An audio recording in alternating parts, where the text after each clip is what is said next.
सच में उस दिन धर्म चुप ही तो रह गया था और इतिहास को रोना पड़ा, जिस दिन महाभारत के सबसे कम उम्र योद्धा सुभद्रा और अर्जुन का पुत्र अभिमन्यु 7 महारथियों से घिरकर भी अदम्य साहस का परिचय देता हुआ दृढ़ता से उनका सामना करता हुआ वीर गति को प्राप्त हुआ।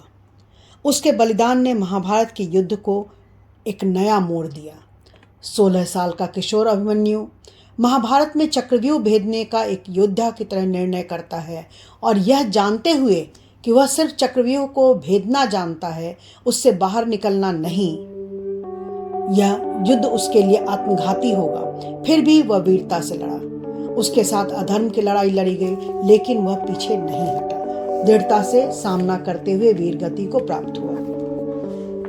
धर्म जब मौन हो जाए और अधर्म नियम तोड़ दे, तब एक किशोर योद्धा अपने प्राण देकर भी धर्म की राह दिखा देता है। आइए आज हम अभिमन्यु के हृदय को टटोलने की कोशिश करते हैं। आज युद्ध का है 13वां दिन। प्रातः का है भास्कर कुछ उद्विग्न, पर मेरे मन में है नया उल्लास, कुछ कर गुजरने का उत्साह। आज मामाश्री और पिताश्री नहीं रहेंगे युद्ध में उपस्थित। मुझे आज कुछ ऐसा जौहर दिखाना है जिससे आनंद से भर उठे उनके चित्त। योद्धा का बाना पहन पहुंचा मां का लेने विजय आशीष। विजयी भव शतायु भव की बौछार आशीषों की करती मां मेरी बलाएं लेती बोल पड़ी, क्यों रे आज तो बहुत रहा है चहल। हाँ मां, बात ही कुछ ऐसी है, युद्ध से लौटकर बताऊंगा, देखना आप सबका सिर गौरव से ऊंचा कर जाऊंगा। उत्तरा वही तिलक थाल लिए खड़ी थी। तिलक लगाकर उसने विदा किया। रणक्षेत्र पहुंचकर पाया सबको परेशान। और इस सैन्य व्यूह आज था चक्रव्यूह। इसके भेदन का किसी को न था ज्ञान। पिताश्री जानते थे, पर वे यहाँ न थे। माँ के गर्भ में मैंने सुना था आधा ज्ञान। चक्रव्यूह भेद कर अंदर जा सकता था, पर बाहर निकलने के मार्ग से था अनजान। अर्जुन का पुत्र शौर्य था मेरा परिचय। रिपु ललकार सुन रोक न सका स्वयं को। सब रोकते रहे, पर अधूरा ज्ञान लिए चक्रव्यूह भेदन को निकल पड़ा मैं। अंदर मेरे साथ कोई न आया था। चक्रव्यूह के बीच में खड़ा अकेला, चारों ओर था छल और हिंसा का मेला। वार पर वार करते आगे बढ़ा जा रहा था, लेकिन यह क्या अधर्म की चाल चली। चक्रव्यूह के सब दीवारें मुझे घेर गई। मेरी तलवारें चीखती रही, चक्रव्यूह तोड़ दिया, पर हाय नियति मुंह फेर गई। 7 महारथियों ने मुझे घेर लिया।